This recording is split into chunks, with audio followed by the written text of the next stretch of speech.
I think Tevez going to Juventus, what a coup that was for me. I mean, on a head-to-head battle, Atletico Madrid can do more damage to Barcelona than the other way around. Either he's really blind or he's fixing the match. I can't see it any other way. I'm trying to get Sir Bob on my side here by saying City will win the Premier League.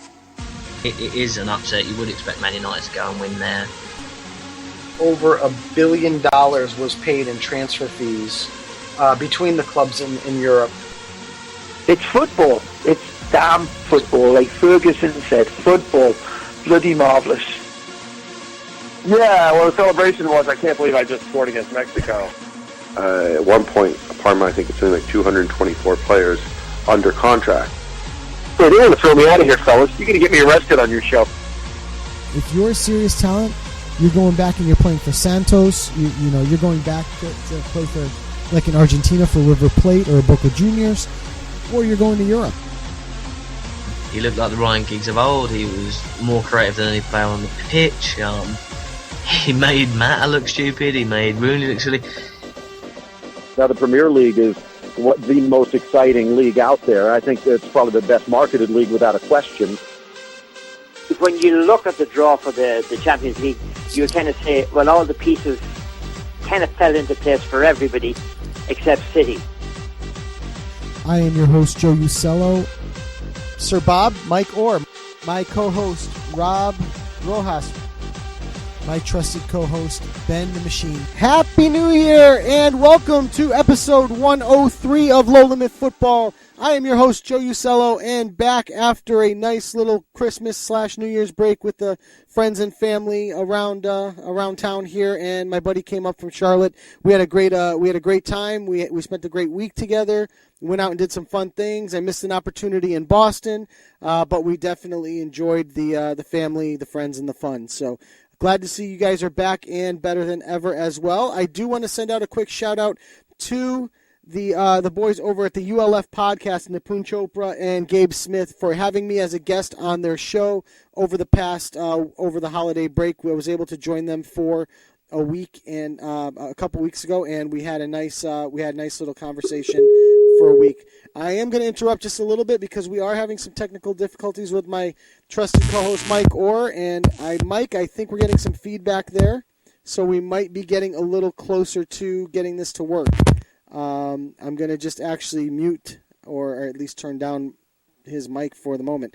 But we had a great week. We had a great couple of weeks. A couple of leagues are still off and on vacation, but we have leagues that are back in play. We currently have the Premier League back in action. We have La Liga back in action. We'll be joined this week by Serie A and Ligue 1. And coming up in a couple of weeks, we'll get the Bundesliga back on track here. So hopefully we'll get that done. We had some breaking news. Hello? Mike, there you are, sir. Try again, Mike. Are you there? Well, I don't know what's going on. Nope. Really? It's breaking up pretty bad. Do you want to try and connect it one more time? Yeah, are you? Yeah, let's try it one more time. I'm going to Hello? disconnect. Are you there? It never fails for us to have a little internet fail. I'm going to disconnect you, Mike, and reconnect you, okay? So let's give that a shot. So, as I try to get Mike up here, like I had said earlier, we did have some breaking news earlier today with Real Madrid dropping Rafa Benitez, sacking him as the first manager sacked of 2016. And we're going to talk about that one in depth with our guest, Euan McTear, who is the author. We've actually had him on previously, but he is the author. He's now published his book, Eibar the Brave, and we're going to talk about the Premier League. I'm sorry, the La Liga and all the things going on, especially Rafa Benitez today. So, Mike, let's get another microphone test and see if it's working a little bit better. Yeah, I have a bad connection too. Yeah. Oh boy. But you know what? I do hear you, and it is working. And actually, it's not horrible. So I'm going to turn your mic down. But Happy New Year, sir. Happy New Year. Yeah, we haven't talked since just before Christmas. How was the break? Pretty good, thanks. How about you? Good. I got to tell you, man, your mic sounds fantastic. I'm just distracted here trying to figure out why it won't work. This is like a 100-year-old computer I'm on now. I just downloaded Skype. You sound like a king. This is probably. I don't like this computer though. Well, whatever it is, move the mic stuff to the new computer when you get it.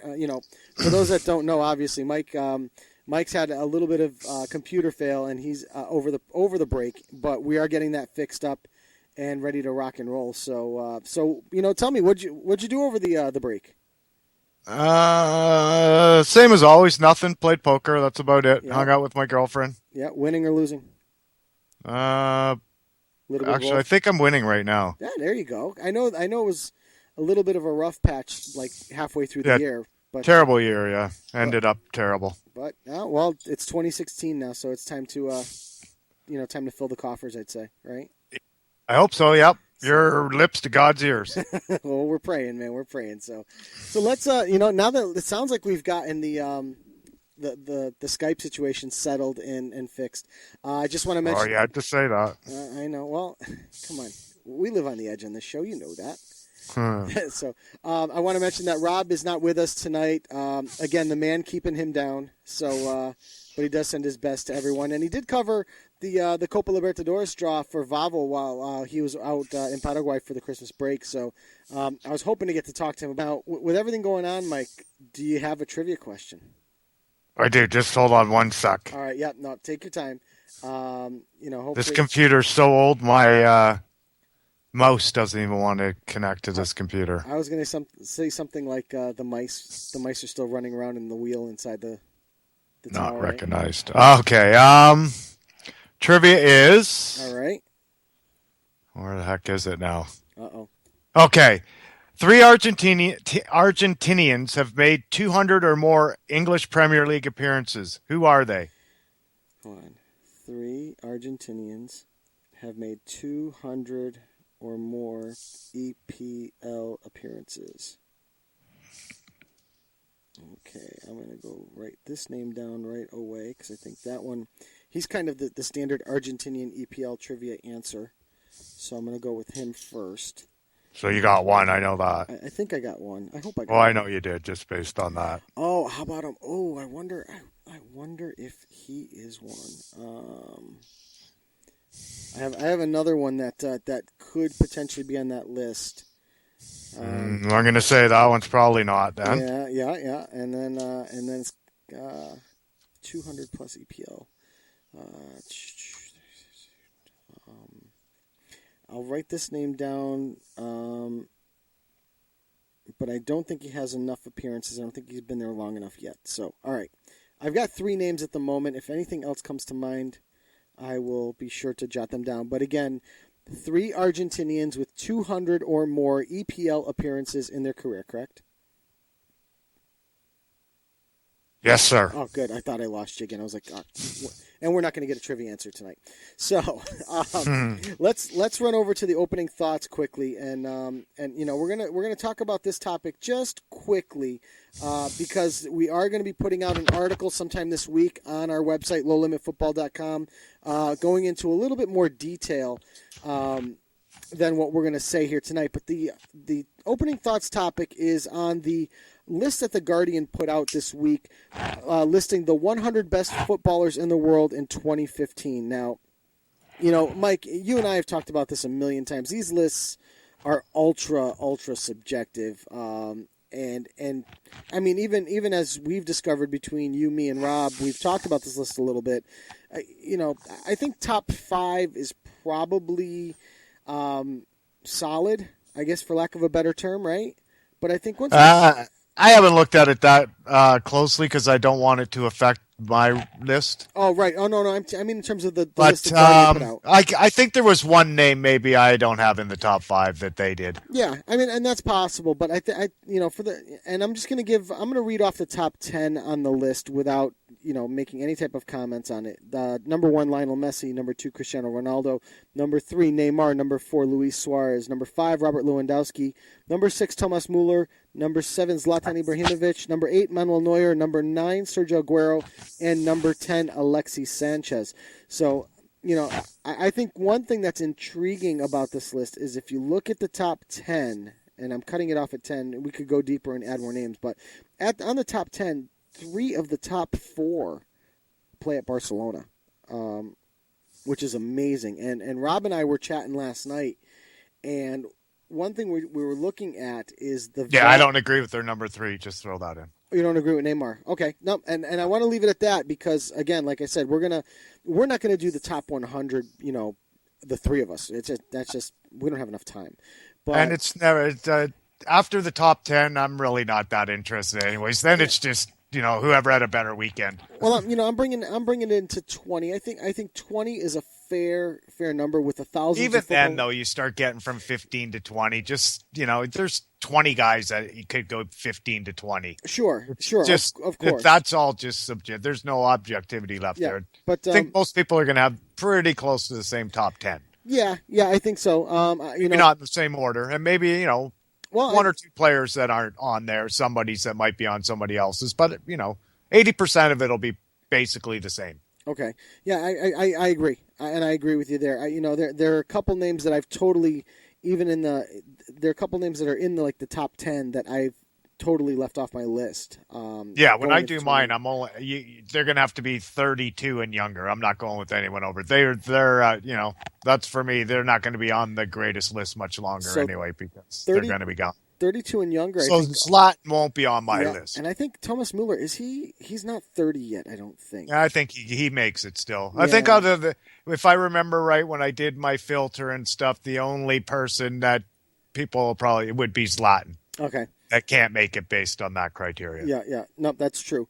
For me, I think the top 5, and I've already sent. And I know we didn't have any criteria. I just put that one in myself. No. And again, it's all like I said at the beginning. It's all subjective. So you have your rules as to how you want to construct your top 20. I have my rules, and then we can talk about it and say why we decided to do this, why we decided to leave Zlatan Ibrahimovic off. Why these things happen, because these lists in the end they're good for fodder to have a little discussion. Even today, Mike, when we were chatting earlier this afternoon, there was a list that Rob had posted on his Twitter page about top managers. You remember our discussion on this one, right? Yeah. And it was like, okay, well, top managers, and Jose Mourinho's not on the list. And it's like, yeah, but I got mistaken on what that list was. Right, because it was it's the coach of the year. They had the word greatest manager in there. That's not. It's the coach of the year is what that list really was. Right, but at the same time, you have a good point. Jose Mourinho coached in 2015, and not for nothing. Last time I remember, he won 2 trophies in 2015. No, but I can see why. Based on that criteria, why he's had a terrible end to 20. I can see why there's probably some coaches that. I can still see why you say he's in the top 10 and why I do, but I can see why more realistically he's not now. Based on that. I thought it was all-time greatest coaches, and it was like, really? Oh, yeah, then you can't, you're actually not allowed to publish that list if you leave him off at that point, I would say. Yeah, that's why I was like, come on, and then Rob said that it was, a list for 2015, so it's basically coach of the year. Right. So now I'm just going to cut you off quickly. Obviously, we'll get into more detail with that list coming up on our website, so definitely go to lowlimitfootball.com. We should have our article up by the end of the week that will go into detail with all 3 of our top 20s and why we put certain people in at certain places. So, but it's great that we're talking about managers right now at this moment because joining us now on Low Limit Football is the author of Eibar the Brave, Euan McTear. Euan, welcome back to the show. How are you tonight? Hi guys, yeah, very good. How are yourselves? Good. We're glad to have you back. I bring up the point of talking about managers because we had some breaking news earlier this afternoon with Real Madrid sacking Rafa Benitez in Madrid. I wanted your thoughts on that because I was reading, as I was doing a little bit of homework on Rafa Benitez, in a story from the Los Angeles Times, author Kevin Baxter had said that, and I didn't fact check this, so I'm only going on what I saw. Benitez is the only manager in history to win a UEFA Cup, a Champions League title, and a FIFA Club World Cup. Which amazes me that he's won that many trophies, but now he's been sacked. So I want your thoughts initially on how Real Madrid handled Rafa Benitez. I think they handled him very, very poorly from the start. It almost seemed like he was brought in they needed someone that was not going to perform well, so that when they did bring in Zinedine Zidane, he wasn't going to be taken over from Ancelotti, who the fans and a lot of players love. It means that now that Zidane's taken over, he's taken over from Benitez, a guy who most of the people don't have many fond memories of. So I think they never really wanted him to succeed, and because of that, well, he really never stood a chance. Right. Now, you bring up a good point in Zidane, because there was a talk of bringing Zidane in as the new manager when Ancelotti left at the end of the season. But they decided to go in the direction of Rafa Benitez. Is this all of a sudden, is this a good idea that Zidane, I mean, we're only talking maybe 6 months. I mean, is Zidane now finally ready to take over at a place like Real Madrid? Probably not. I mean, his only experience of management has been when he's been with the Real Madrid B team, the Castilla. And I mean, he's done all right, but it's the Real Madrid B team. They're always going to do okay. Last season, they didn't make the playoffs in the third division to get promoted there. The top 4 teams in each of the groups goes into playoffs. Real Madrid finished 5th in their group, which was somewhat of an underachievement, considering they'd been in the division above before. So, I mean, if anything, he's done worse than expected with the B team. But even if he'd been winning every game with the B team, that doesn't mean you can suddenly take over at what is one of the biggest clubs in the world. Okay. I'm going to send you over to Mike or my co-host. Mike, I know, has a question here. So, Mike, fire away. Hi, Euan. I just wanted to jump in and ask you, do you think it was Rafa's undoing that he came in so quietly, trying not to ruffle any feathers or demand any new signings, not really putting his stamp on the team, or was he just doomed from the beginning? I think he was doomed from the beginning. You saw in the Clásico that the team they put out was not a Rafa Benitez team. I mean, they had played Casemiro in defensive midfield at the start of the season, and they played very defensively, but it was working. They were, going toe to toe with Barcelona at the top of the league. Casemiro was playing well, and then all of a sudden at the Clásico, Casemiro was dropped, and it almost felt like that wasn't Rafa Benitez's decision, or he was at least very influenced by the presidency and the fans of Real Madrid who want the stars to play in the Clásico. So for that reason, they were going to play more attacking players, even though Rafa Benitez is a little bit more defensive and probably didn't want to do that. So I think it's partly he was doomed from the start, but also, like you say, he didn't come in and say, this is how I want to play football. He tried to adapt to Real Madrid's desire for attacking, nice to watch football, but that's not his style, so it was never really going to work. Now, you and I just following through on the Zidane part of this, my understanding is that he's been named as the kind of the provisional coach or the interim coach, which indicates that they're going to be searching. Any thoughts of who might take over that spot, or do they stick with Zidane depending on how the season goes? I mean, I think it's interesting from Real Madrid's point of view to stick with Zidane to the summer. If he does well, then of course, they want Zidane to be the manager. I mean, the fans love him, the board loves him. If he turns out to be a good manager, all the better. But it means that if it doesn't work out, then by the summer they can find someone else. But the problem is, by the summer, all the good candidates might be gone. I mean, Pep Guardiola would never go to Real Madrid, but he's going to be going somewhere, and that's going to start a chain reaction of different managers moving across Europe. Ancelotti's already gone to Bayern Munich. Mourinho's obviously available at the moment. And while he left in not the best circumstances, there's a large section of the Real Madrid fan base that really liked what he did there, and he managed to kind of ruffle some feathers up at Barcelona, and they'd like to see him back. But the chances are that by the time they decide if they want to keep Zidane or not, he might already be somewhere else, whether that's Manchester United or elsewhere. So they might find themselves looking at a market where there's not many managers left. Yeah, and that was kind of where I was hinting at, was when you look at them, Ancelotti's taken, Pep Guardiola would never go to Real Madrid. The big names are gone. I mean, would a guy like Antonio Conte or Max Allegri, two guys that we did an interview with David Amoyal, which those names are going to pop up later on in the show. We talked about those guys, but those guys, if they're leaving, have aspirations to go to the EPL and not necessarily to Spain. So really the only big name that would be Real Madrid capable, if you will, a big name at a big club is Jose Mourinho. But again, he may have soured relations there to the point where it would not work.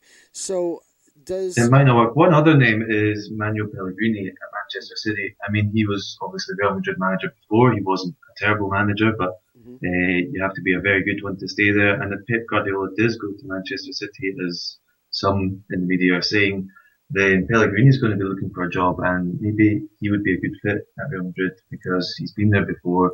A lot of people still respect what he did there. Yeah, he wasn't the best manager in the world there, but compared to what they've had in Benitez, he'd certainly be an improvement. So he's another name that might, depending on how all the cards fall in the summer, he might be one to consider. Yeah, it certainly would, and it wasn't like he wasn't successful at Malaga when he was there before, so he would certainly be an option. I don't know, for me personally, if Pellegrini is a name that is Real Madrid big. I think those names those names are so few and so far in between. I don't even know that a guy like, let's say, and just thinking crazy outside the box, a guy like Jurgen Klinsmann in the United States, I don't even know if his name is big enough to be that head coach. You almost probably not. I think the only name big enough. Yeah, I think the only name that might even be big enough at that point, Real Madrid-wise, might be somebody like Vicente Del Bosque. Yeah, and I don't think Del Bosque would be interested. I think once he finishes with the Spain team, that's him going to ease into retirement. Agreed. The only name big enough I can think is Zidane, and I think that's what they're looking for here, is a big name, someone to get the fans excited without necessarily being a good manager at the same time. Yeah. My last question on the Real Madrid front, because obviously all this news is breaking. You and I had plans of talking of a couple of other things other than this, but is this kind of the last stop in the Florentino Perez train where somebody finally looks at Perez and says, it's not me, it's you. And maybe it's time for you to go instead of time for us to continuously change coaches. I think the problem that Real Madrid have is that there's no one really capable of coming in and taking Perez's position. The rules for the Real Madrid presidency are so complicated. You have to have been a member for so many years, and you have to have I can't remember what the figure is, but you have to have a huge deposit to even stand in the race. That there doesn't leave that many people that could stand for the presidency. Whereas the rules, I think, are a little bit more lenient at Barcelona, and that means that their presidential elections, they have more candidates, more people can throw their hat into the ring. So there's not really someone that could step in and say, okay, if this doesn't work, then, well, you have to go, because there's no one really to challenge Perez. So I think he's there for as long as he wants to be. Yeah, unfortunately, I do agree with you on that one as well. So, but it's kind of nice, because one of the things that we did want to talk about tonight, that it kind of all blends in nicely with the whole managerial discussion and Real Madrid, is actually Gary Neville and his performance at Valencia. Up until this weekend, his performance was mediocre, let's say. But what a spectacular finish to the game yesterday against Real Madrid to pull level at 2-2 late in the match and steal a point away at Valencia. What are your thoughts on Neville's performance so far there, and do you see this possibly being as a stepping stone to a bigger club, maybe even a bigger club in England? Yeah, I think it is a stepping stone. I think he knew that when he was coming in and only coming in for the summer. He said he would like to stay after the summer if things go well, and I imagine he'd be happy to spend a good few years out in Spain learning, working with Valencia. But yeah, I think he aspires to work in England. Spanish, he's learning Spanish for this job, but he had no Spanish beforehand. I don't think he would want to form a career in La Liga for decades. I think if he wants to manage, he would want to do so in England, whether that's with the England national team at some point or with a club. So yeah, I think he does look at this as a bit of a stepping stone, but you have to make that stepping stone a success first of all. Right. Where do you see him traveling back to England to coach for? I don't know. Lots of people said Manchester United, of course, but he's came out and said that he would want to manage Manchester United straight away. Mm-hmm. I think it would be a matter of convenience. Depends. I mean, managers are getting sacked every couple of months in the Premier League. I think it would just take the right opportunity. I think he wouldn't be too fussy about where he goes. You can't see him going to Liverpool. You can't see that happening. But if there was any of the middle class clubs in the Premier League and a job came up, I think he'd be happy to go and work there and work his way up the pecking order in the Premier League. Sure. Sticking with this actual, I guess our discussion is going to be a roundabout discussion of that Valencia Real Madrid match. One of the things that happened this weekend was in that 2-2 draw, Real Madrid did not put neither Isco nor James Rodriguez onto the pitch. Neither of them saw minutes in the match. And there has been rumblings that both of them are targets in this transfer window. Some people are saying James wants out of Real Madrid, and some people are saying that some of the Italian clubs like Juventus are focusing on Isco as a possible target in this transfer window. Let's start with Isco first. It just seems to me like I believe he's 22 or 23 years old. He seems like an awful talented young player. He seems too much of a commodity to just let go that quickly, especially somebody that Real Madrid has developed. Do you see Real Madrid really entertaining, sending off either of these two players? I think the more likely to leave would be Isco. I think you're right. I think he's almost 24 now. He's no longer a project that they can just hold on to in the hope that he one day blossoms. If he was going to be the real deal, it would be now. Is he Real Madrid level? Maybe they're starting to realise that he won't be. If anyone was to leave, it would be him. I think James has shown that he is that level of player. The system just hasn't really worked for them with three fantastic attacking players in front of him. There wasn't really a place for James. I think now that Benitez is gone, there's more chance that he'll stay and not leave in January. I think one of his major problems was that there was no way for him to fit into a Benitez system. It'll be interesting to see if Zidane tries to bring him in. I think James is likely to stay. Isco, he could go, maybe not in January when there's so much transition at Real Madrid, but in the summer, yeah, he could certainly be on his way. Now, Isco's also been linked to go to Man City. If they do decide to move him along, where's the more likelihood landing spot for him? Yeah, Manchester City they've seemed to have been linked with Isco for a good couple of years. It'd be interesting to see if Guardiola does go to Manchester City. Isco seems like his kind of player. He's a fantastic passer of the ball, and he's very controlled in possession. He seems like someone who would fit in perfectly in a Guardiola team.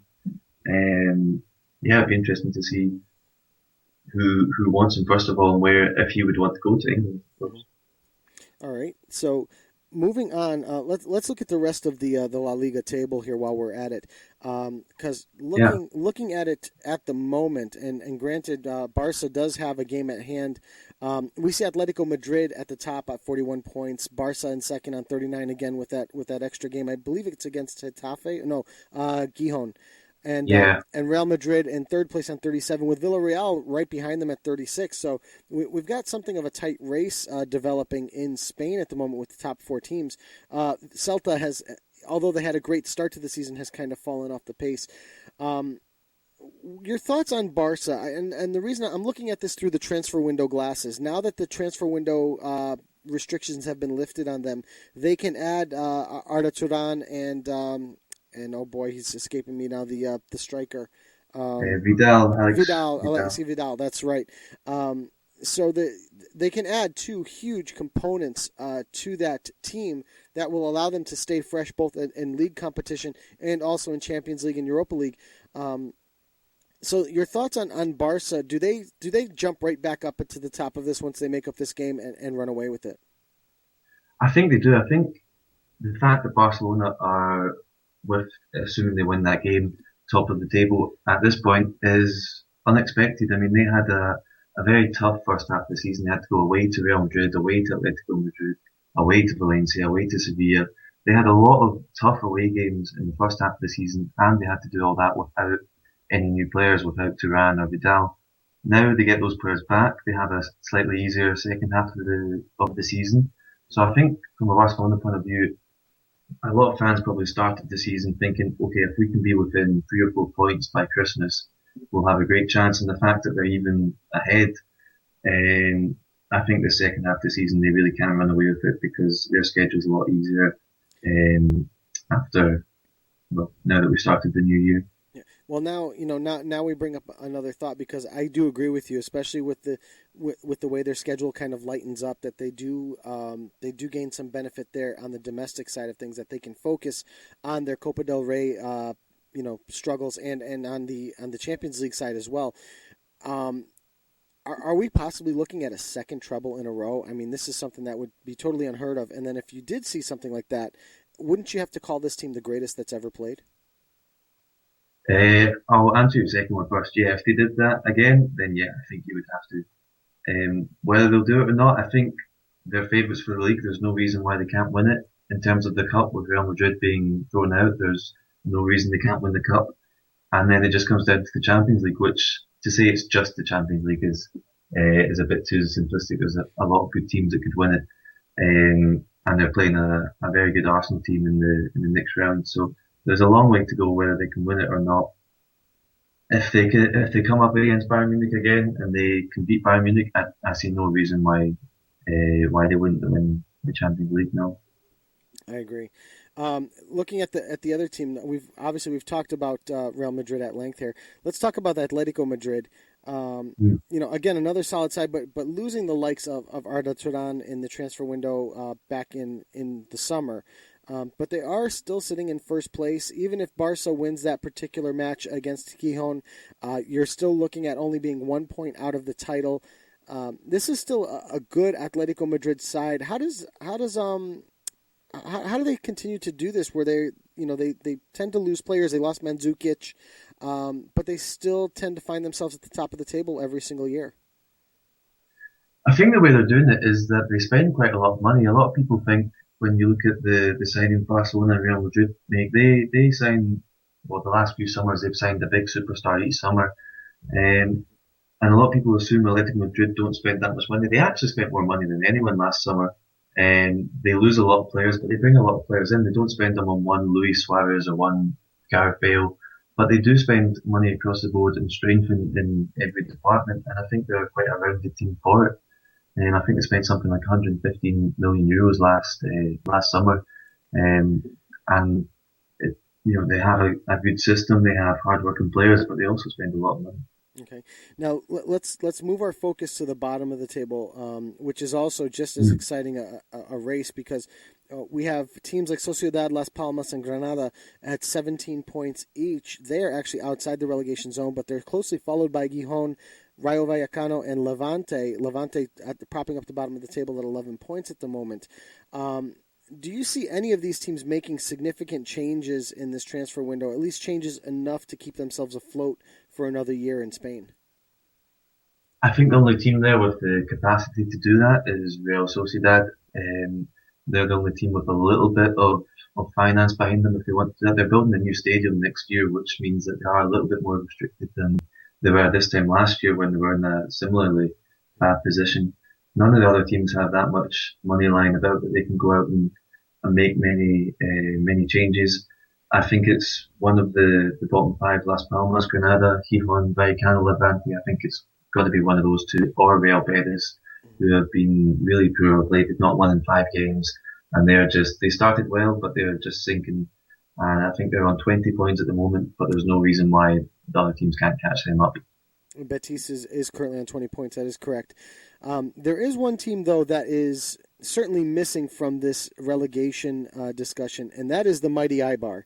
A team that you've written the book on, Eibar the Brave. First of all, how is the book doing? Yeah, it's doing very well. A lot of people were excited to get it after last season when they were staying up after Elche got demoted, and then the story has just grown and grown, and they've had even better this year than they did last year. So I don't know, I might have to write a sequel soon when they win the Champions League. Yeah, well, that was going to lead to my next question because they're currently on 27 points and currently only behind Depot by goal differential and 1 point out of Europa position, 1 point behind Athletic Bilbao. They're coming off the 4-0 victory over Betis that we had just mentioned earlier. Prior to that, they beat Gijon 2-0. So having given up a goal in their last 2 matches, do you see Eibar possibly making some type of push? One, making a push in the transfer window to add some type of component that will keep them in the upper half of the table? And 2, are they capable of getting into these European positions? In terms of the transfer market, they are looking to bring in another striker. They rarely spend very much money, so it won't be a massive name. But if they can bring someone in, whether on loan or from wherever they can find them, they're looking to do that, so that could certainly help them. in terms of pushing for Europe, they have Valencia and Sevilla behind them, so it's going to be very tough. They don't just have to get above Deportivo and Athletic, but they also have to watch out for who's going to be coming up behind them. I think they ultimately probably won't make Europe, but if they even finish just outside, I mean, it'll be a fantastic achievement. Even if they scrape out the relegation zone and goal difference by the end of the season, that was the goal at the start of the season, was to stay up, and if they achieve that goal, they'll be happy. You know, and the likes of Sevilla, Valencia, and Malaga are right on their tail. I'm just looking at the standings quickly. 1 point ahead of Sevilla currently, and 4 points ahead of Valencia and Malaga. Although Malaga got off to a really, really poor start this season, they're currently making a charge up the table as well, having won their last 4 matches. I guess so. Ultimately, for Eibar, we're looking at least if staying in the top half of the table for the season would probably be considered a success. No. Yeah, I think that would be considered a success, and I think that's probably realistic. Getting into European spots, probably not, but there's no reason why they can't stay in the top half of the table, especially considering where they are now. There's no reason they couldn't. Okay. I'm going to send you back over to Mike. I know Mike has our final question of the evening for you, so Mike, go ahead and take it away. Hi, Euan. I just wanted to ask you, as neutral to both Real Madrid and Barcelona, and purely from an entertainment aspect, how do you see the dynamic playing out between Zidane and Luis Enrique on the touchline?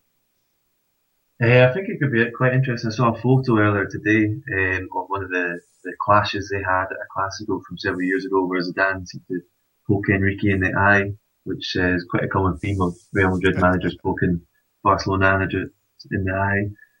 I think they've both grown up a lot since when they were on the pitch, and they were both the fiery characters in their respective teams. They've both matured a lot. I don't think there'd be any real struggle between them on the sidelines, but there's no reason why they can't both be the managers of their respective clubs for a long time and have some fantastic duels via their fantastic squads. So no headbutting or eye poking a lot of the Three Stooges? It'd be a lot of fun, but I think they both grown up a little bit. I don't know, we never know. We'll see how intense the next Clásico gets. That's one of the things I'll be looking out for. And thanks a lot again, Euan, for being on tonight. Thank you. And I'm actually just, you kind of beat me to the punch there a little bit. I'm looking it up at the moment as we speak. I think it was April 3rd. Yep, that is. It is April 3rd. It's a Sunday with that Clásico match coming up. So we've got a couple of months to prepare for it, but it's certainly going to be an entertaining one, to say the least, as all Clásicos are, that's for sure. So, Euan, I want to thank you again for coming out and joining us. Before we let you go, Thanks for having me. Oh, no problem. Where can people find the book so they can order it? It's on Amazon. It's on Amazon UK, Amazon US. If you type in Eibar the Brave, it comes up. Perfect. And again, Euan, thank you again for joining us, and hope to talk to you again soon. Thanks. Take care, guys. All right. And that was Euan McTear, author of Eibar the Brave, to have a great little discussion on La Liga there to open up the show. So, Mike, any thoughts about I'm glad you asked about the Zidane and Luis Enrique thing, because I did see the GIF of that floating around the internet earlier today. Yeah, that's what made me think of that question. Yeah, and that was a great one. Those two looked like they were going to absolutely get into it. So, it was entertaining to say the least. So, Mike, I think what we're going to do is just touch on our leagues real quick before we play the David Amoyal interview. Again, we've covered La Liga ad nauseum here at the moment, where we talked about Atletico Madrid currently leading the way on 41 points. We got Barca on 39, Real Madrid on 37, Villarreal on 36, and Celta Vigo rounding out the top 5 on 31. We talked about the relegation teams at the moment: Levante, Rayo Vallecano, and Sporting Gijón, with Granada, Las Palmas, and Real Sociedad just outside the relegation zone as well. The other thing I do want to mention currently is the top scorers, and the one other thing that I want to say before that, well, let me go to top scorers.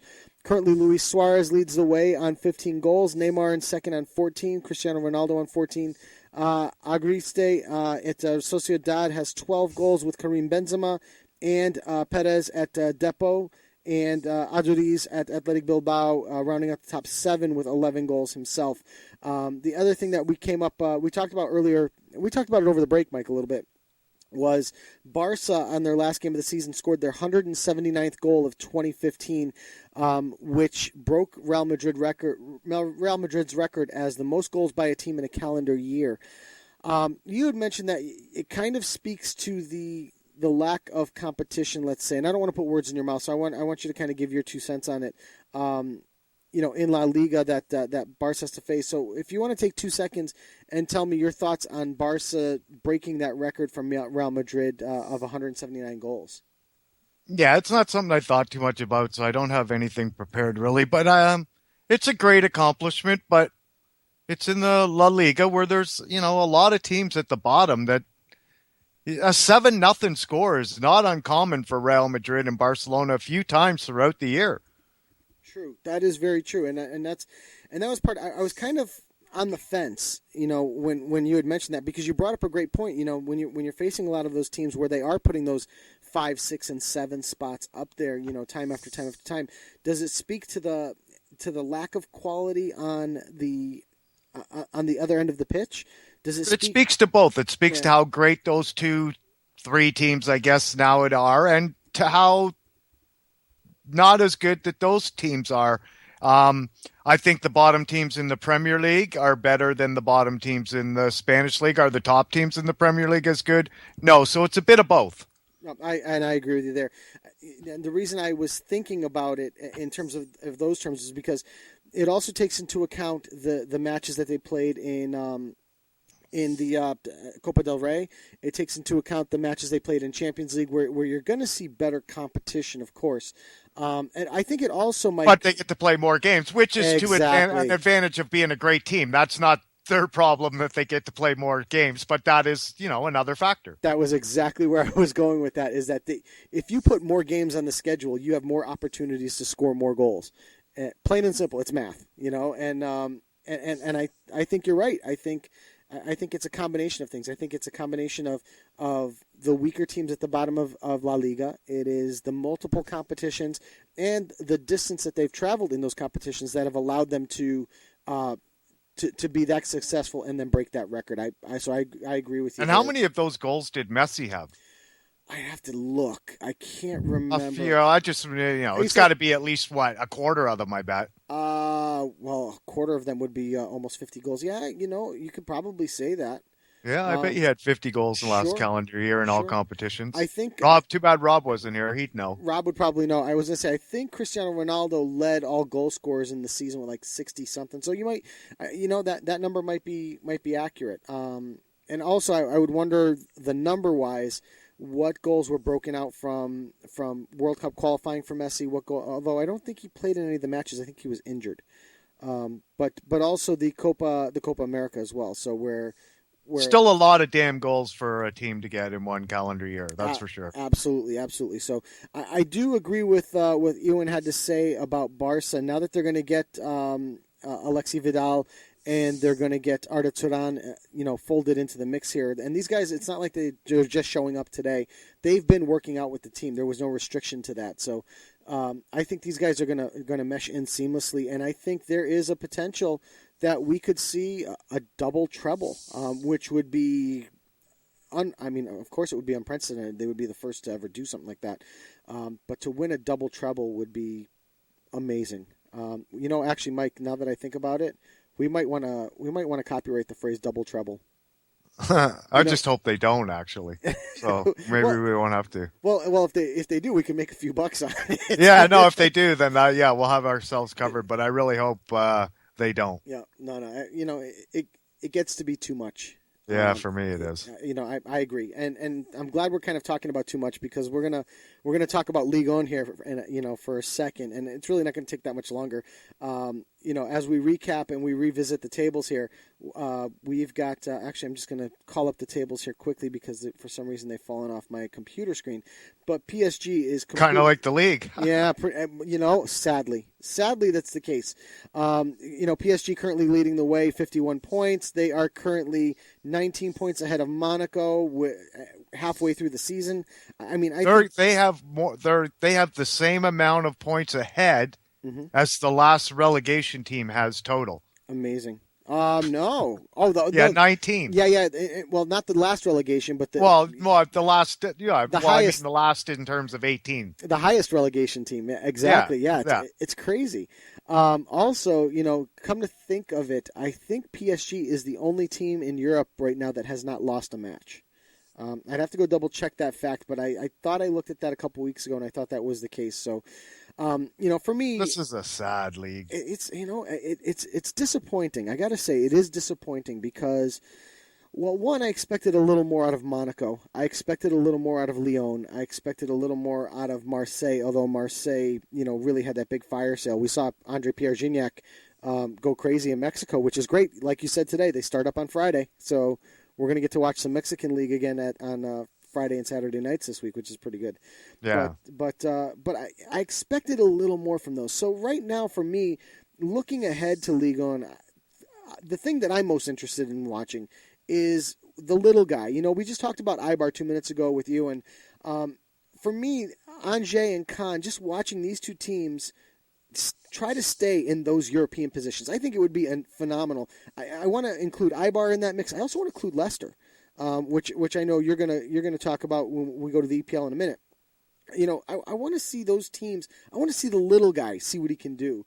I mean, if he can do it over, and this is a poker term practically, Mike. You're doing it over a long period of time. There's a lot less variance there. So these teams, over a 38-game season, are managing to stay in the top 4 or 5 teams. There's something there. Now, is it? But it's not for me the same as Eibar. Yeah. I mean, it's just given that we're at least Eibar. There's 5 or 6 good teams. Well, 4 or 5 good teams at the top of Spain. Yeah, there's one good team at the top of this thing. No, one, and that's it. I agree. I agree with that part. So it's still a great story. Don't get me wrong, but it's not to the same levels as Eibar if they finish 5th or 6th, or if Leicester finishes 3rd or 4th. Yeah, in the EPL. well, that's just going to be unprecedented. Leicester can finish in Champions League spot. Amazing, absolutely amazing, and I do think that one of these teams between Angers and Caen really have an opportunity to do it. So I can't wait to see how that unfolds. But again, there are weeks, Mike, where I almost don't even want to talk about the French league because it's like, okay, it's PSG, and so that part to me is disappointing because I think there's a lot of good football played there. It's just that when a team runs away with it like this, it takes away from me the pleasure of reporting on the league, unfortunately. Maybe next year we'll have to relegate La Liga and bring up Liga MX. Yeah, we could do that, Might have to. Well, the problem is that there's so much talent on PSG, you got to at least talk about them. Yeah, we'll do that during the Champions League portion of it. Yeah, that might have to happen. They might get relegated. Stay tuned. They might get relegated. Yeah, either them or we might bring it in the Argentinian league with Boca Juniors and River Plate. We could always do that as well. But the Mexican league would be really fun to. Well, I guess there's another whole show on it. Our friends at the Mexican football, but. We'd only be just talking about it. Yep, I was going to say. Whereas they just dissect it completely. So the boys at the Mexican football show, are they back on tonight? I don't think so. I think it's next week. But maybe I'm going to look, but I haven't seen any tweets. Yeah. So all right, well we'll have to keep an eye on that, and hopefully we'll get to listen to them tonight as we do our other stuff. So, Mike, I'm going to send it over to you for a minute just to give us a quick little rehash on the EPL, and then we'll go from there. Okay, so am I doing my thing here now? Yeah, definitely. Okay, so I'll do the tables at the end. Okay. I guess the first part, what I want to talk to is I'll begin with the old adage that you better be careful what you wish for. But here's 5 things I'd like to see in the second half of the Premier League. I'd like to see Leicester qualify for the Champions League. It would be awesome. I'd like to see Jose Mourinho return to the English Premier League. Yeah, well, can I stop you there for a second? Sure. Can your thoughts on Mourinho's next stop? Do you think he gets back into the EPL, or do you think he runs up to the national team? He kind of sits out the rest of this season, waits for Hodgson to fall on his face in the Euros, and then takes over at England? No, I don't think he's ready for. And I mean ready in terms of for me to go to the national team instead of coaching a club team is, in terms of, I don't know, it's a bit of a step back for me. I think you're a little older when you take that job. Just for me, that's in my mindset. For me, the equivalent for me on this thought is, you see in the NFL here in the United States, you see NFL coaches and you see college coaches, and very few NFL coaches can be college coaches, and very few college coaches can be NFL coaches, because the dynamic is very different. For me, I almost feel like Jose Mourinho is a club coach. Right, but maybe that's what happens, and maybe that's what I mean. As you get older, you grow into the mindset more of a national coach, perhaps. Maybe. I feel like for me, his talents would be best at a club rather than. Oh, at his age, and yeah, definitely. I mean, I think long term. I don't even think that's even in his mind, taking over, and not even any national team job. My last wonder with him is, why doesn't he want to take over the Portuguese job? Portuguese national team? Yeah, I mean, he's Portuguese. Same thing. He does. That's it for me, and I know it's not, but for me, the national thing is like, it's almost your retirement job. Yeah, it's not always, but that's just my mindset of it. It's your last stand. A little, I do agree with you a little bit on that. We look at some of the great Italian coaches that have kind of put out to pasture with the national team, although Conte is not one of them. We look at, we just talked about Vicente Del Bosque. There's always exceptions. Always exceptions. So, and I guess Del Bosque's actually fitting the rule of what I'm saying, because I'm pretty sure that's it for him, right? That's what I mean. Yeah, I think once Del Bosque is done with Spain, Del Bosque is done. So he's not even interested in taking a job like Real Madrid for the rest of the year. Obviously, they must have contacted him. Right, exactly. So, but and at the same time, would you see Sir Alex Ferguson coach a national team? No, you know what I would see before that? Him coming back over and taking Manchester United, which I also don't think is going to happen, but I think that's more likely. I agree with you there, but Sir Alex to me is one of those guys that, like what I'm saying with Mourinho, he's a club coach. What national team are we talking about? Scotland or England? Because he's Scottish. I know. That's like, where do you want to take over? You know what I mean? Well, not Scotland. No, I think if he would take a job, it would have to be a huge national team job. Like England's a good job for about 4 years from now, I think. Yeah, if they got some good young talent coming. If Mourinho's not there to take the job, right? Yeah, hopefully not. Anyway, like I said, I want to see him back to the Premier League. Yeah. My third thing is that Louis van Gaal becomes Louis van Gaal. Yeah, I think they're going to see that much sooner than you think. My fourth thing I would like to see is that West Ham can qualify for the Europa League or even higher. Oh, where do they sit right now? I haven't looked at sixth. West Ham. Oh, so they're right there. They're 1 point behind United, and the form United's on, you could get that wish come true as well. And my final wish is for Man City to win the league on the back of a deep UEFA Champions League run. I was going to say, is that even worth mentioning? So, all right, well, I mean... And that wasn't all. Okay, so now I'm going to look at the top 4 teams and say what I think they need and what they definitely need and what they might need. Mm-hmm. And I'll do the same thing with the bottom 3 teams, although I'll just put what they definitely need and not what they might need. Right. So I'll start with number 1 is Arsenal at the moment. They're in first place. I think they definitely need a central defensive midfielder with Cazorla out for 4 months, basically the rest of the season. Mm-hmm. I think Flamini and Arteta are both limited for me. Yeah. And a transfer, and I wouldn't say these are likely, but they're possible. So a player that fits that bill for me for Arsenal would be Sergio Busquets. The question is Barca willing to let him go? But I agree with you 100%. With the loss of Santi Cazorla, the other guys you'd mentioned, like Flamini, they're not going to cut it, especially in the EPL. So they are going to need to go out and improve that position. I'm just trying to think of somebody off the top of my head. You almost want, who I would actually, I'm gonna see your Sergio Busquets, and I'm gonna raise you a Thiago Motta at PSG, because I think kind of cut in the same form, the same style, that defensive midfielder. Motta, last I had heard, was a little soured at PSG, and there's potential, but I don't know if any offers have ever been made for him. So that would be. But I agree with you, Mike. I think a bulldog. Yes, a strong central defensive midfielder. Yep, that would certainly be. So I would agree with you 100%. What about Leicester? Okay, I'm not finished because I was going to say sorry. what Arsenal might need. With the Danny Welbeck injury and having not played yet this season, there could be room for another center forward on that squad. Yeah. So that's what they might need. Leicester, on the other hand, they definitely need any defensive reinforcements. They've conceded 25 goals this campaign, and a center back might be their most pressing need. And a name that's out there that is possible is Matt Miazga from the New York Red Bull.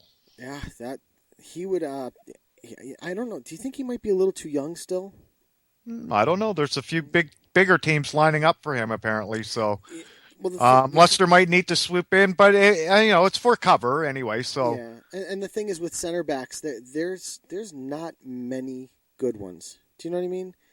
Yeah, no, and they have two good ones. It's it's just they need that's all they got basically. They've got Huth and who's the other one? And they got Wazelwiski, but that's the cover. That's the only cover they have is that Wazelwiski. The other name's escaping me at the moment. Yeah, I know who you're talking about. It's escaping me as well. I could always go look it up after, but. And so moving on with Leicester is something that they might need, and given the form of Leonardo Yalua, he's been out of form pretty much the whole season. So Vardy's their only real threat up top. So they also might be looking for some help up top. Yeah, and Vardy's going to be out for a couple of weeks with some minor groin surgery apparently. So. Yeah, I guess that hasn't been confirmed exactly if he's going to be out or for how long. But yeah. Yeah. So there you go. So even more. More reason. Right. Yeah. And I guess it's Wes Morgan is the other name I was thinking of, center back for Leicester. Okay. Okay, and now moving on to Manchester City. What they definitely need for me with the lingering injuries to Company and Mangala having been pretty much a flop since his arrival from Porto, a center back is most urgent, and I'm going to mention John Stones from Everton. There's been a lot of talk of John Stones moving on to, I think Chelsea's been in the mix. I think United's been in the mix as well. So he is going to be coveted. Do you think, though, a guy like John Stones gets moved in this window? Well, he almost got moved last window. They just couldn't come to a deal with it. That's all. So, I definitely think a player like John Stones can get moved in this window. It's just for me, his name is almost too big to be moved in this window. Usually you see those huge names move in the summer and not very often in the winter. He's not a huge name, and he's on an 11th place team, so it's not like it's a team really. But they were talking 25, 30 million, I thought, for him. I thought they were talking big numbers for him. Yeah, I don't know how big that number is anymore, though, Joe. When you paid $35 million for Mangala, so yeah, that's and he was brought in at middle of a season, by the way. Yeah, that's true. But I sometimes teams overspend. Right, and City's definitely one of them. Yeah. And what Manchester City might need, given their reliance on Wilfred Boney and Iheanacho during Aguero's injury spells, means they might need another striker just for cover. Yeah. I agree with you 100%. I was going to say, if you don't mention that they should find some cover for Aguero, that would be crazy because, unfortunately, sadly, we never get to see enough of Aguero because he's injured. So I think that's a great call to have. Had a great goal on the weekend, though. Oh, yeah. No. When he's there, he's magical. Yeah. It's just unfortunate. We just don't get enough magic out of him because he's often injured, unfortunately. So, and for number 4, Tottenham, a familiar storyline amongst all the other teams that we've just talked about is they also need a striker. I think it's actually more of a priority for them than anyone else, with Harry Kane being their only real central forward. And they made a move for Berhinho in the summer that fell through right at the end, and I believe they're going to make another push for him, especially considering his poor form at West Brom. Yeah. I think he was checked out after that deal didn't happen with Tottenham in the summer. And what's funny is that Harry Kane really got off to a slow start this year.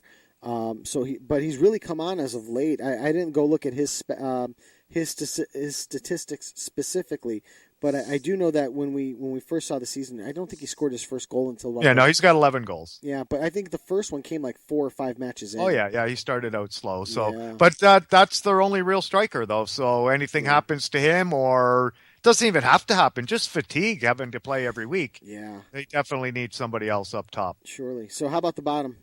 Okay, I'll start with the last place team, Aston Villa. They need help all over the field. They need help at left back, striker, goalkeeper, right back, possibly center midfield. Their most pressing need is probably at left back with the season-ending injury to Jordan Amavi. But I think their most likely signing is Salvador Siroglu, the goalie. Okay, I've heard about that as well. It's sad. Villa is one of those teams that actually does have a few bucks. But the question is do they kind of sell off the little pieces that they have now and prepare for a championship season, or do they really go out and spend some money in this window and try to get themselves out of this relegation zone and stay up in the EPL? What are your thoughts on that happening? I guess we'll know by who they sign. Yeah, that's true. So go on ahead before I continue to interrupt you. Oh, no, not a problem at all. That's what this was for, I think. Number 19, Sunderland. Definitely, again, need help all over the pitch. A glaring need at defenders. Defenders who can add strength and mobility. And a name I came up with was Joel Matip from Schalke. Okay. Yeah, he's a great one.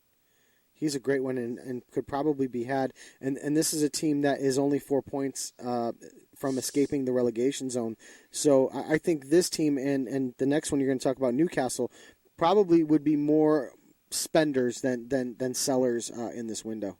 Right. Yeah. And especially, you never know with their stupid owner here, but Newcastle, you would think would be, but like I said, you never know with their owner. They definitely need a prolific striker and a strong central defensive midfielder. And a name that I've come up with is Queen Park Rangers' Charlie Austin. Yes. We forget that Charlie Austin's not up here now, that he's down in the championship, and he certainly would bring that added punch that they could certainly use to escape this relegation zone as well. So, Charlie Austin's a great call, and you probably get him for the cheap, don't you think?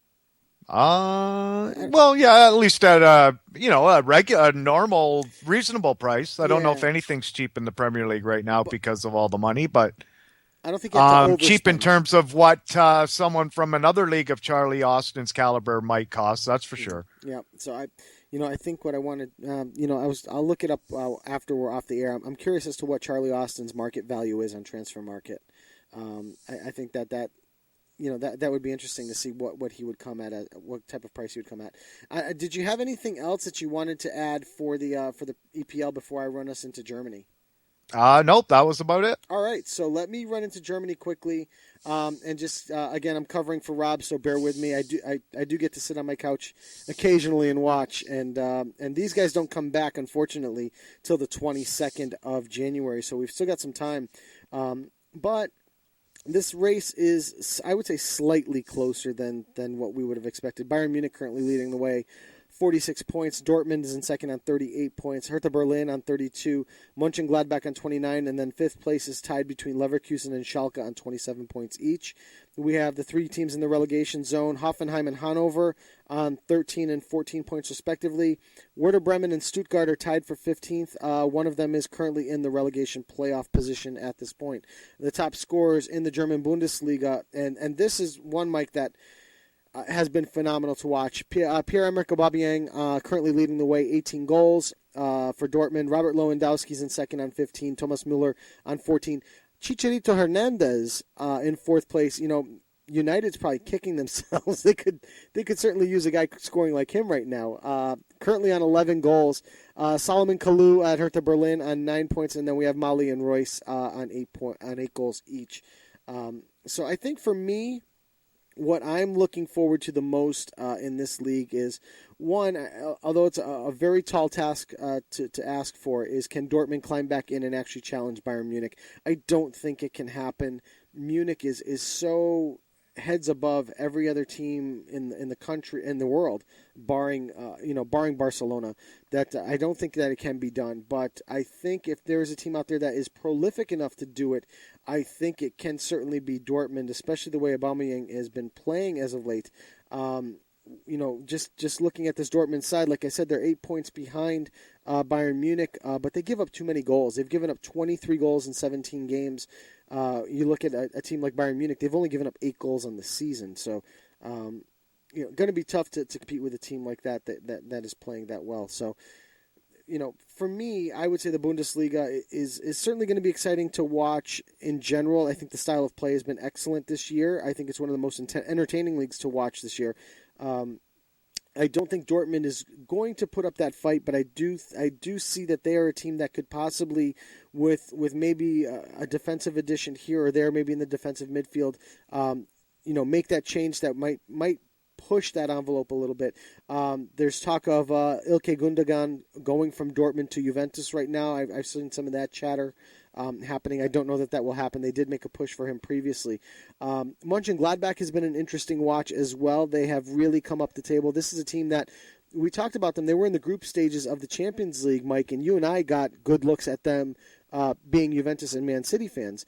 But they were languishing at the bottom of the Bundesliga table, but they've since turned it around to the point where they're in 4th place at the moment, and they're only 3 points back of Hertha Berlin. So we're going to have to see if they can continue their march back into that Champions League picture, and I certainly think that they can do that. The other interesting one is Leverkusen. No one has an answer for Chicharito Hernandez at the moment this season, and I want to see if Hernandez continues on this pace. If he stays, because there is talk of other teams certainly inquiring for his services around Europe. So you could see Chicharito Hernandez leaving Bayer Leverkusen to move on to a bigger club in Europe. You could also see him staying at Leverkusen, and then it would make that top 5 spot, or that race for the top 5, very, very interesting in my opinion. So that would be it for the Bundesliga preview. What we'll have to do, Mike, is when Rob comes back, we'll have to give him a couple of minutes and see what he thinks about that. So, all right, 30 million or 13 million, by the way. You beat me to it. I was just about to look it up and I got to Babylon. So, Charlie Austin worth 13 million, which I'd say is about right. A little high, I think, but whatever. A skosh, but yeah. If Newcastle, considering he transferred to them 2 years ago for 4 million. Oh, then it looks like QPR is going to get some value out of him. That's for sure. Mm-hmm. But if Newcastle turned around and said they paid 13 million for Charlie Austin, would you call that a good move or a bad move?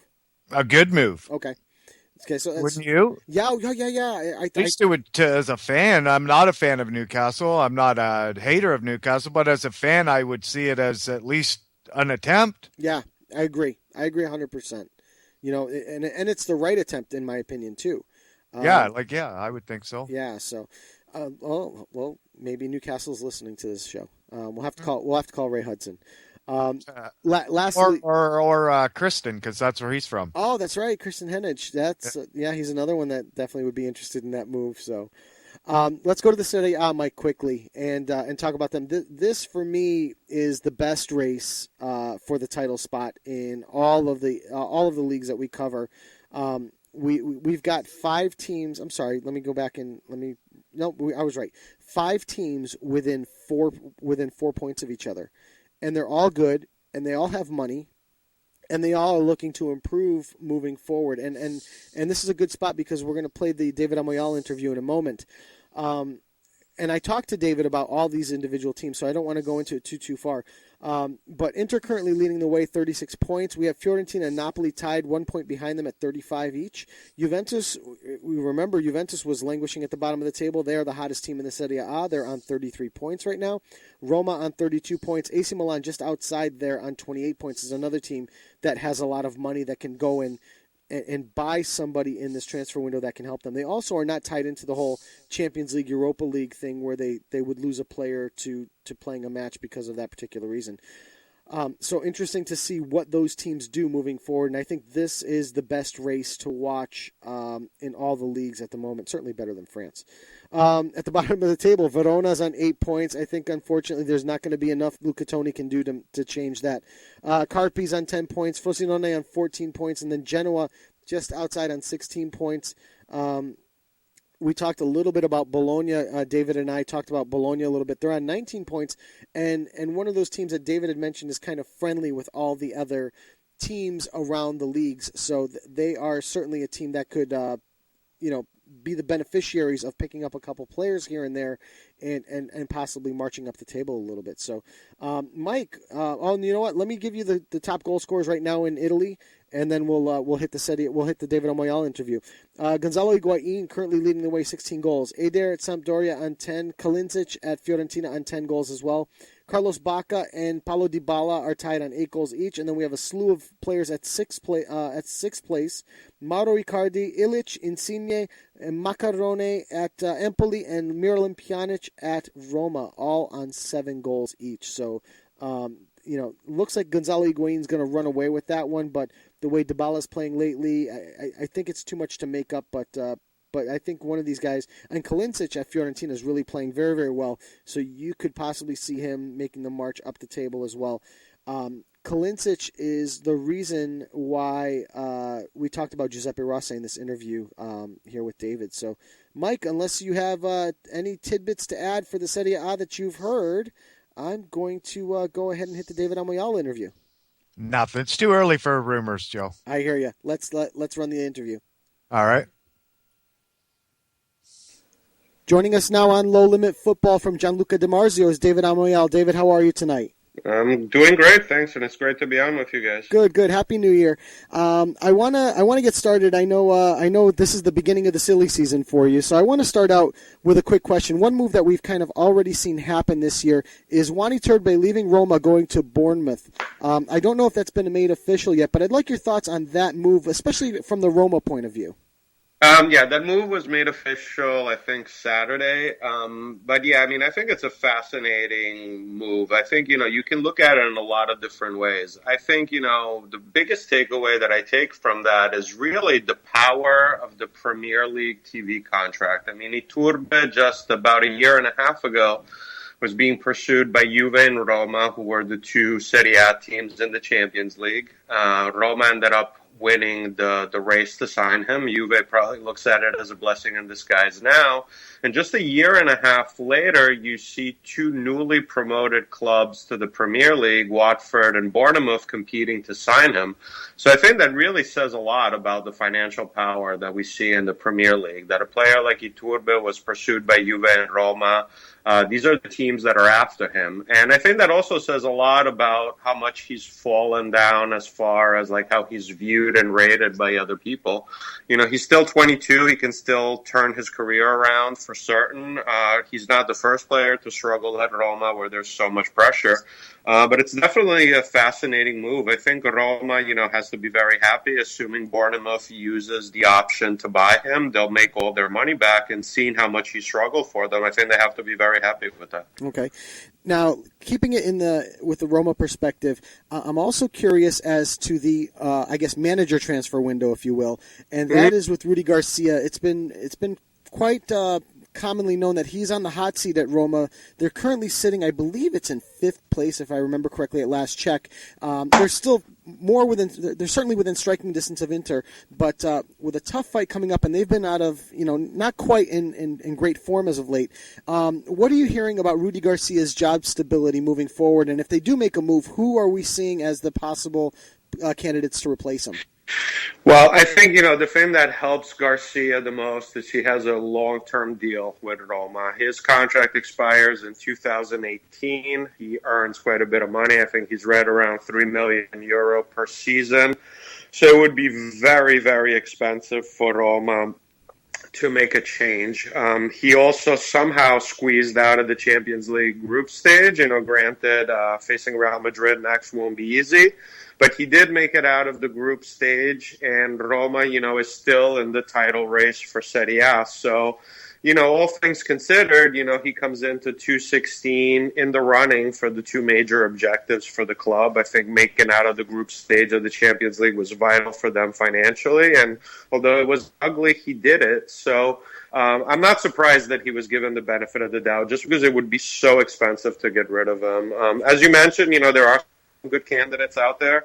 I would imagine Spalletti, who coached there before, would be a logical replacement. But I do see Roma maybe trying to tough it out with Garcia, because in the summer they might be able to convince Conte to come coach them. So I think they're going to give Garcia the benefit of the doubt and see how he does in the next few matches. Oh, okay. Now, it's funny you bring up Antonio Conte because a lot of news has come out that in England, Manchester United and Chelsea may be interested in his services as a head coach. Have you heard anything else on Antonio Conte going to England?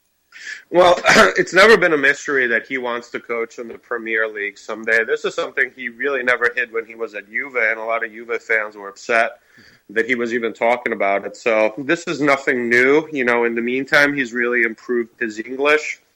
So I could see that happening.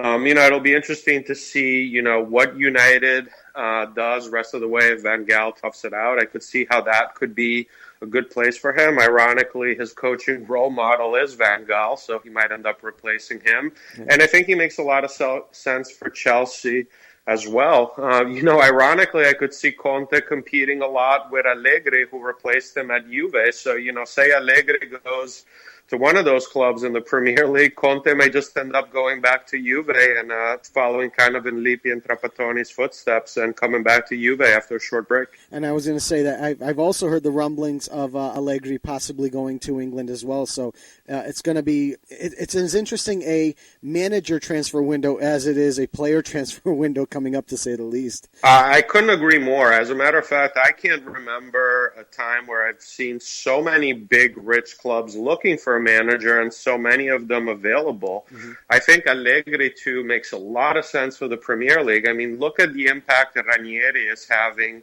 for Leicester, and Allegri is probably a better tactician than Ranieri is. So imagine the impact Allegri, just because of his tactical ability, would have in the Premier League. Right, exactly. Keeping it with the Italian national team momentarily, we saw Sebastian Giovinco have a phenomenal season in MLS this year, and he's kind of started to work his way back into the Italian national team picture. Does he make the squad going into the Euros for 2016? I think he does, and I think that has more to do in a lot of ways for the lack of talent up front, that the fact that he's playing in the Premier League, in the MLS, doesn't really impact his chances. Like, you look at Pirlo, he knows Conte so well, and he knows that system of play so well. I don't think it matters if he's in MLS or Serie A. Not a big impact. Giovinco, though, playing in MLS, you would think that would hurt his chances. But A, he's been absolutely sensational for them. And B, there's really not that many better options up front. So looking at it right now, to me, he looks like a clear candidate to make the team. I agree. Now, you bring up one person that you bring up the lack of options for Italy at the striker position. One of them is Simone Zaza, who rumor has it Juve. Actually, I just saw this come over Twitter just recently. Juve may be looking to sell Simone Zaza, and the thoughts of bringing Moussa Dembele in to replace him. Now, my question is, since Juventus just got this back on track, where they are really making that charge up the table in Serie A, do they really want to tinker with the lineup at this point? And does moving Zaza and bringing Dembele in make sense for Juventus? I don't know. I think in a lot of ways it does. I think Zaza actually has played pretty well. I think he has the best minute per goal average for any striker on Juve. Mm-hmm. But, I don't think he's really, you look at the fact that Morata's barely playing for Juve now. I don't think they really need him that much. If they can find a team that's willing to pay good money for him, and we just saw, Bournemouth and Watford, competing for Iturbe. To me, it makes a lot of sense for them to move him. Maybe more than Dembele, who I think is really more of a long-term for the summer. Mm-hmm. I think they can just bring Matri back for the third time to kind of be the insurance striker. So the way I see it with Zaza, it has to come down to a financial decision. I don't think long-term he's a starting caliber player for Juve. If they can get a good return on their investment on what they spent for him to get him from Sassuolo, and that was a very complicated deal. A lot of co-ownership. You buy this half, I'll take that half. It's kind of he really didn't cost $18 million, but if they can get anything above that, I think it makes a lot of sense to move him. I certainly agree. And he hasn't been seeing much time on the pitch recently, especially with the emergence of Dybala, and they've already got guys like Mandzukic up top as well. So like you said, Morata's not really seeing the pitch much, which is amazing with the play that he displayed last year, especially through the Champions League, that he's not getting much of a taste of it this year. And Zaza's really playing fourth fiddle. It would do him well to move on to a side where he could start and really get back into form. Absolutely. Yeah. So I do want to move on to another striker, and I want to move on to table-leading Inter at the moment, and that's the status of Mauro Icardi. What is his future at Inter, and do you see him moving on, especially in this transfer window? No, I definitely don't think he's moving in January. There's a couple of reasons for that. I think, Inter's in the title race. He hasn't been that great this season, but he's starting to score goals again. Inter doesn't have a slot for non-EU player. They are getting the striker Caleri from Boca Juniors, who has a very good reputation. But they wouldn't be able to sign him right away. So to me, he looks like a potential long-term replacement for Icardi. It looks like they're going to have Bologna buy him officially, a wink-wink deal where then he joins Inter in the summer. So when I see that, it looks like they are considering what life would be like after Icardi. I think, if he has a good second half to the season, considering his age and his track record, they could get a massive return for him. If he has a good second half, they could get 40, maybe 50 million euro for him, for a player they paid 10 million for. So that looks like a smart move. It definitely won't be in January, but I could see it in the summer because it seems like Inter's starting to make plans. With Caleri, they also have an excellent Albanian striker, 18-year-old Manaj, really, really good prospect. So Inter's doing a lot of things right on the transfer window. In a way, they're kind of following the Juve blueprint, get good value for your players and try to replace them ahead of time so other clubs don't think you're desperate and try to charge you more. Perfect.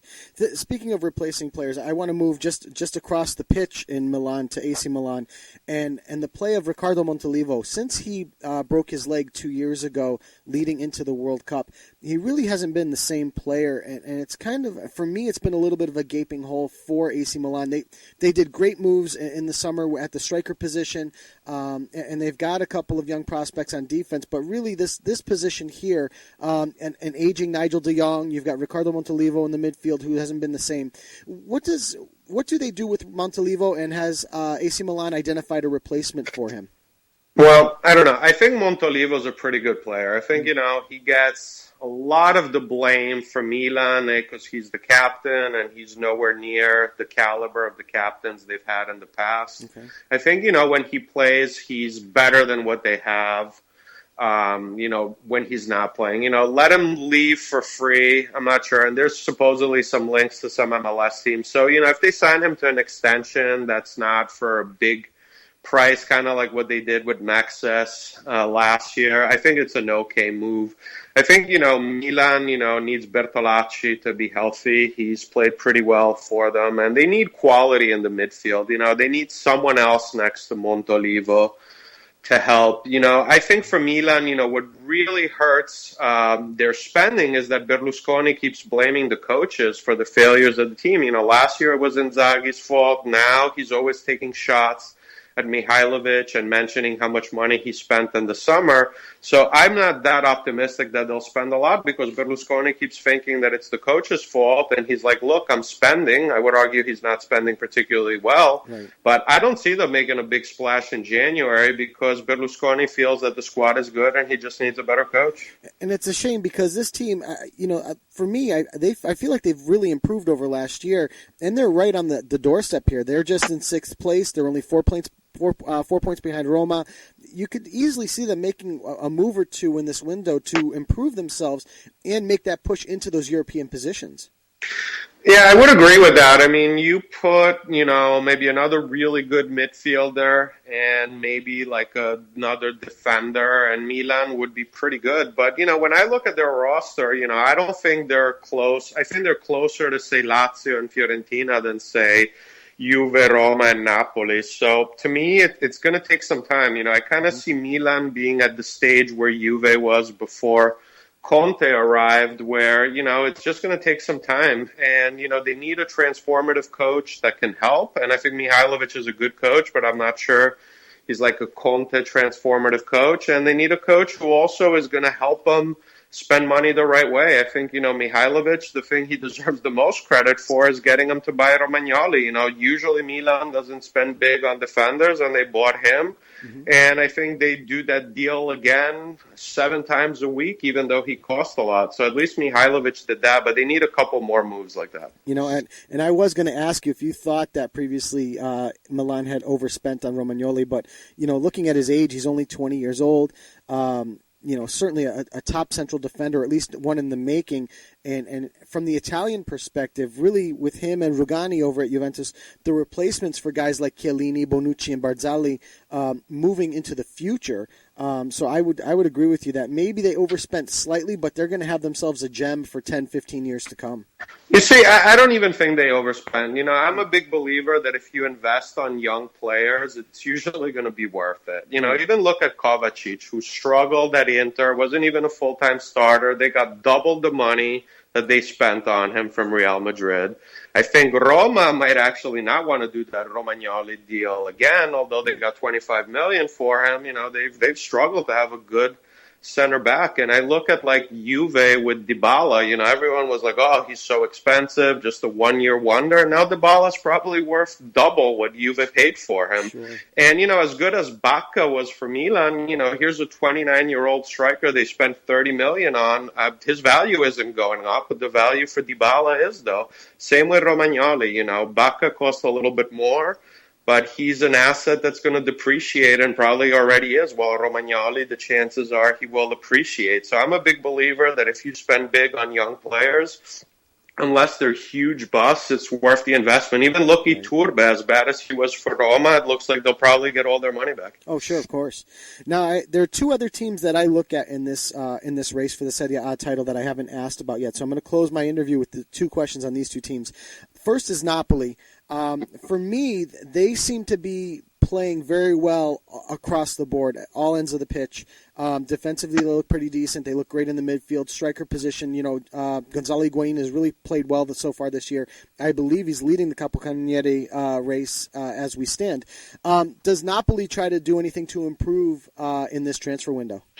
Yeah, I think, Napoli deserves a ton of credit. I look at, a lot of Serie A teams, if they were run as Napoli, Serie A would be in great shape. For 8 years in a row, Napoli turned a profit. This was the first year that they didn't. They got Higuain. They've been able to keep him. I think hiring Sarri, although he wasn't their first choice, was an absolute stroke of genius. He's been sensational for them. So I think they will make some moves in January.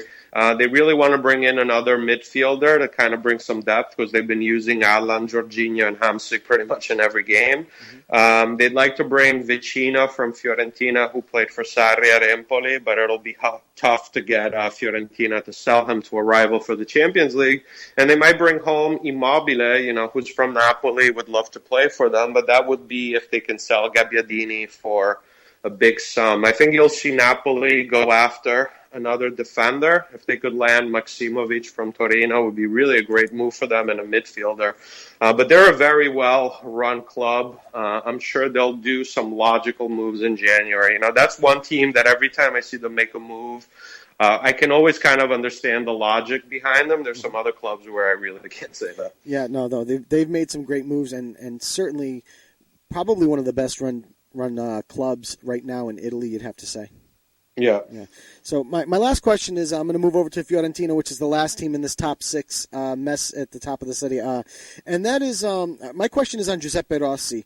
Often injured, but still, when he's on the pitch, he is fantastic to watch. He's very dynamic.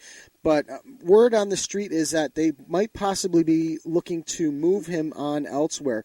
So the latest on Giuseppe Rossi, is he leaving Fiorentina or is he being sent away or being sold from Fiorentina, and where would he land? Yeah, he's definitely leaving, and it's not really so much a matter of Fiorentina. It's a matter that he wants to play. Giuseppe Rossi, he's fairly young. I think he's 28, 29. He's been around for a while, but he's never played in a major tournament for Italy. And I think he really wants that. It was a big decision for him to play for Italy over the United States. And as of now, he has yet to play in a big tournament for the Azzurri. So I think just for that, he's got to be really motivated to do all he can to be in the Euro. And I think he sees there's not that many great options up front for Italy. So he's definitely on his way out. You know, Fiorentina has had Kalinic and Ilicic have become one of the best striker doers in Serie A. Mm-hmm. So he's definitely moving. I could see him staying in Serie A. I think Genoa makes a lot of sense for him. You know, as usual, Genoa is a team that is a domino effect team because they have so many good relationships with other big clubs. So there'll have to be a couple of moves for him to end up there. But my guess is you're going to see him on a team like Genoa or Bologna to play the rest of the way. Because I think he really wants that major tournament with the Azzurri. I think that would kind of validate his decision to play for Italy over the United States. So I think he's definitely moving in January. Sounds good. David, I want to thank you again for giving us some time today. I really, really appreciate you coming on, and hopefully we'll have you back again very soon. You guys are doing a great job, so I really appreciate you having me on. Thank you, and Happy New Year to all the listeners. Buon anno. We'll talk to you soon. And that was David Amoyal from Gianluca DiMarzio. Always enjoy talking to him, and especially we're very fortunate to even get 2 minutes of him. The transfer market opened in Italy today, and it is certainly the silly season for him as the general editor for Gianluca DiMarzio in the United States. So I know he is absolutely swamped, and I do appreciate him giving us a couple minutes of time. It is interesting to hear him talk about Giuseppe Rossi, though, that Rossi is definitely on his way out at Fiorentina, and it's going to be interesting to see kind of where he lands because of, like David said, you know, the whole goal was to get some playing time, get on the Italian national team. That was the whole point of him going over to Italy and choosing his Italian nationality. So it's going to be interesting to see what happens there. So a couple other things that I do want to mention quickly in terms of the transfer window. Again, Italy just opened today. These transfer windows are very, very fresh and very, very new. But the current transfers that we want to talk about at the moment are Jonas Hoffman is currently the highest paid transfer at the moment, going to Borussia Mönchengladbach for $8 million. And probably one of the most talked about transfers was Marco Fabian going from Mexico to Eintracht Frankfurt for $3.5 million. Those are confirmed deals. So the German team's actually getting a quick start on this particular transfer window. But as more transfers happen, we'll definitely bring you the confirmed ones, at least the important ones. And I think, Mike, once we get a little closer to the end of the transfer window, we'll talk about some of the rumors like we did with David De Gea at the close of the summer window. So, with that said, Mike, let's head over to our match of the week preview. We've only got a couple of matches this week as England is taking this week off for FA Cup matches, but we do have a match in La Liga. We have Celta Vigo versus Atletico Madrid. This one is going to be played on Sunday at 2:30. Actually, Mike, before I get any further, I'm the only one that has matches of the week this week. It looks like, huh? Yeah, oh, you are. That's all right. We'll get through them. There's only two. There's three. Oh. Yeah, but that's okay.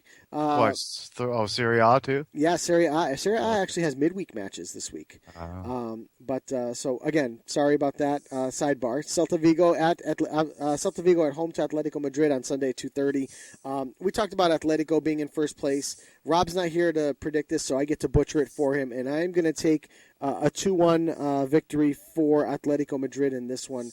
They are playing very, very well. I closed down their window, but I think they've had a nice run of form to run their way up to first place. So we'll definitely go with them.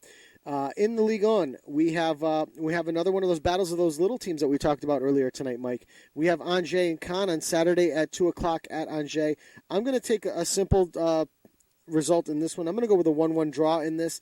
I think both these teams would be good to share the points and move on and at least keep two of them in the hunt for some type of European position. So, again, Saturday at 2 in the afternoon, Ligue 1 gets back into action with Angers and Caen coming up.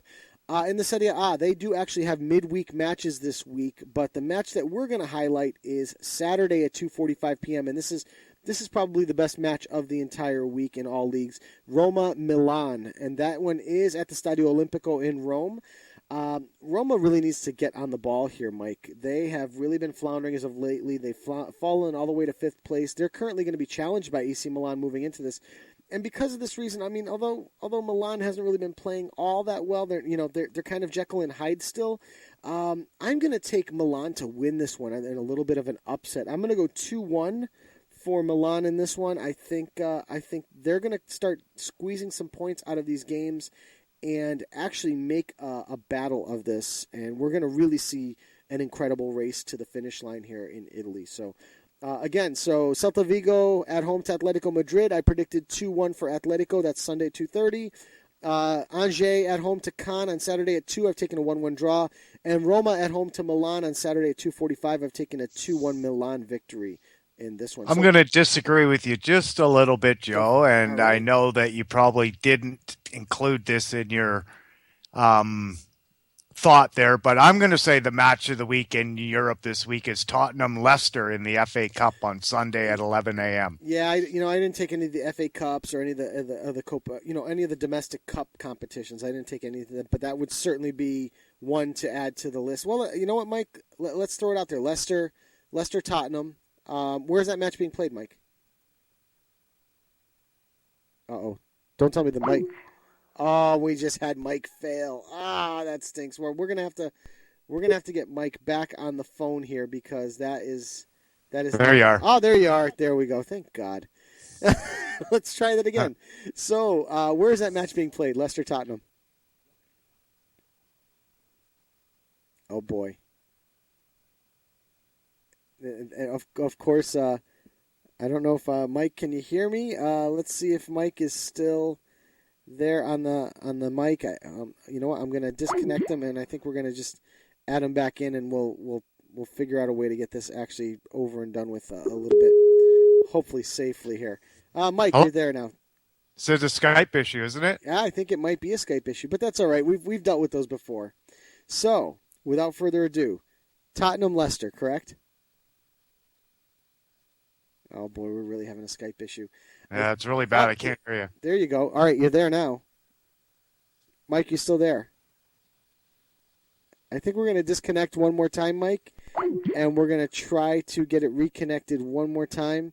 And then if it does mess up one more time, I think we're just, because we're at the end of the show here, so I think we're going to run through and just make this the closure. But we're going to have to get the answers to the trivia questions here. So hopefully that's the case. But while we're efforting Mike, I'm going to actually go into Leicester Tottenham and see if we can't find out when this particular match is being played to talk about what's going to happen in the FA Cup. So hopefully we can get this up pretty quickly. But Leicester in the FA Cup is, let's take a quick peek here and see if we can't get an answer. Let's try Mike one more time while we're at it, and see if we can't get not only a connected phone call, but also a match. But I do believe, let's see if we can just do the FA Cup quickly. But I believe we are still connected, so really I think we're just having a massive computer fail here at the moment. But the FA Cup is coming up this week as well. Let's see here. And see if we can't get the schedule here as we're getting Mike in. Mike, are you there? I am. All right, FA Cup, Tottenham, Leicester, where? White Hart Lane. White Hart Lane. Give me a prediction real quick. Sunday, 11 o'clock. Replay. Okay. All right. I like that. I do like that. So we're going to go with the replay. All right. So I think we're safe, Mike, for the rest of it here. I don't know. That was off. I think my internet's actually going wonky. I was keeping an ite on the upload to make sure that we weren't dropping off the world completely. But let's go to the trivia question, and we will close it out with the trivia question and the Goodnight Irene, I guess. So go ahead and repeat the trivia question again. 3 Argentinians have made 200 or more EPL player appearances. Who are they? And your internet is crashing on me again. I have Carlos Tevez. Are you there, Mike? Oh boy, we're having major Skype issues now. You're there? Oh, yep, you're there. There you go. Carlos Tevez. Damn. Oh. Yep. Okay, try again, Mike. We're gonna disconnect one more time, Mike, because that worked the last time. So we're gonna give that a minute. So the question that Mike had asked was, 3 Argentinian players have 200 or more EPL appearances in their career. And for me to name them, my go-to guy for this is always Carlos Tevez, because Carlos Tevez always seems to be the answer to every trivia question that involves Argentina and the EPL. So I'm hoping Tevez is on the list. And I'll give my 3 answers as we're trying to reconnect Mike again. And we're having a little bit of trouble connecting him again. But my 3 answers that I wrote down were Carlos Tevez, which I think is definitely a lock. The other 2 that I am not sure on, and I'm going to just give him another second to see if I can get him in here. But the other 2 that I had mentioned, and I know are wrong, and I wish Liam was in the chat room tonight, but I don't see him. But the other 2 that I had that were on there were Esteban Cambiaso, only because he came back to play at Leicester for a little while, and I know he had previously played in the EPL. And the other one, but I don't think he has enough matches under his belt, is Sergio Aguero. So I hope I'm right. I know I've got 1 out of 3. I'm almost positive of that. But I think we're going to give Mike one more shot. So if he doesn't connect through, Let's see here. And I'm just gonna effort the trivia answer from Mike here at the moment. A couple of things other that I wanted to mention was, and trying to effort this because I know everyone's kind of trying to come back. Let me see if I can get Mike one more time. I reached out to the gentlemen over at Stereo Serie A Radio. They are not on this week. They'll be back next Carlos week. Tevez, yes. Carlos Tevez, yes. Okay, good. And I reached out to the Mexican World Cup soccer show, but those guys did not get back to me. I was hoping that they would be on tonight as well. Carlos Tevez, I got correct.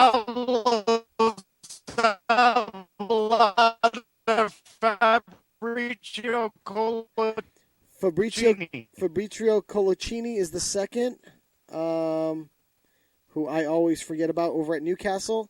And, yeah, he's having a connection problem. Let me see if I can get the last one.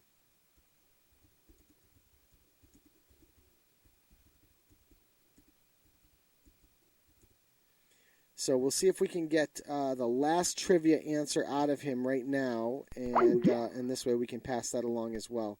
But hopefully we'll get that. But like I said, I already got one wrong. Fabricio Coloccini wasn't a guy that was on my list. I still have hope with Esteban Cambiaso and Sergio Aguero, but I don't think either of them are going to be correct. Let's try Mike one more time, as of course the whole world comes crashing at the end here. And we did have ourselves a great show. So if I can't get Mike here, I will post on our Twitter feed the answer to the trivia question if I can't get him right here and right now. So and it doesn't look like he is coming on. So I'm going to hit the closing music, and we will effort Mike one more time during this 2-minute segment. I guess the music will stop while we'll do that. So the heck with it. Let's keep hitting the music here. So for episode 103 of Low Limit Football, I want to send out a special thank you again to Euan McTear. And again, had a great discussion with La Liga with him. David Amoyal from Gianluca DiMarzio, we had a great time with him as well, and some great information leading up to Calcio Mercato and the winter transfer window. So, for episode 103 of Low Limit Football, I am Joe Usello, and on behalf of my good friend Mike Orr, thanks for joining us, and good night.